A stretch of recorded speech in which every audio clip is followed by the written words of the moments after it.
Protecting Your Cybersecurity in 2017 by Steve Weisman from USA Today Tech Section. I'm Mark Ashby. 2 weeks ago, I made cybersecurity predictions for 2017, and it didn't take long for one of my predictions to be realized. In fact, it occurred before 2016 was even over.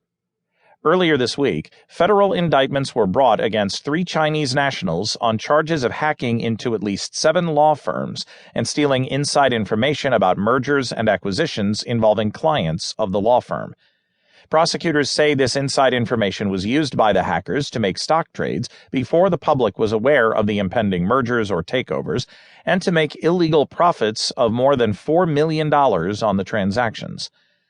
This cybercrime is noteworthy not just because it represents a relatively new development in cybercrime, but also because it points out that for us as individuals, our own cybersecurity is dependent on the cybersecurity of the many companies and institutions that hold personal information about us.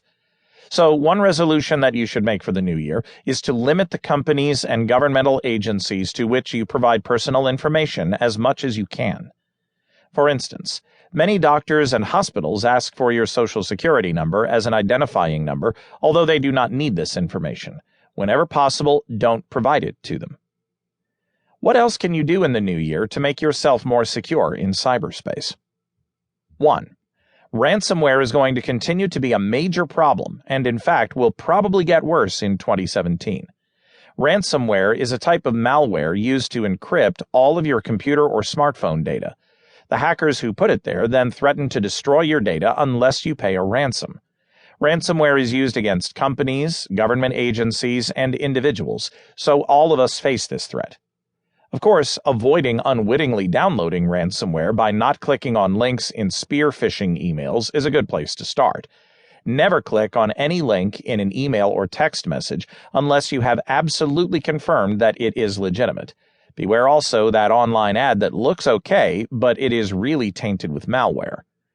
It's a good idea to back up all of your data regularly.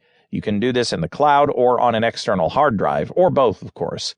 Also, make sure that you are using security software on all of your electronic devices. And be sure to keep your security software up to date with the latest security patches. Many people have become victims of older strains of ransomware because they failed to do this.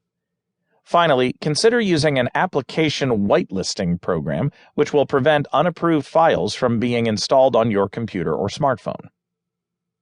2. Many people fail to recognize how extremely vulnerable and wide open to hackers their home routers can be. The first thing you should do with your router is change the default password. For most of us, it isn't necessary to have your router managed from outside of the local area network, LAN, so configure your router's web-based management interface so it cannot be accessed through the internet. If you do need to do remote management, you can use a secure and encrypted virtual private network, VPN, to access your local network first and then access the router's interface. For even further protection, you can limit the Internet Protocol, IP, addresses that can manage your router. 3. Consider using multiple email accounts, including one for financial and sensitive communications, and additional email accounts for other use of the Internet. You may even want to have the kids use their own computer so that if malware is downloaded by the kids, such as when they may download malware-tainted free music or free games, it won't be on the computer you are using that contains sensitive information. 4. Smartphones are used by us for everything that we used to use computers for, including banking, which has made smartphones an increasing target of hackers. In order to make your smartphone more secure, you should have a PIN or a password for your phone. Only about half of people take this essential step. You should also install security software and keep it up to date with the latest security patches. Only get apps from legitimate sources such as the App Store or Google Play. Refrain from using public Wi-Fi for sensitive communications and use a virtual private network, VPN, which will encrypt your communications. Limit the sensitive material that you store on your smartphone and make sure that whatever information you do store on your smartphone is encrypted. 5. Use strong, unique passwords for all of your accounts and dual-factor authentication whenever possible. These are just a few of the things you can readily do that can dramatically increase your cybersecurity in 2017. It is important to remember that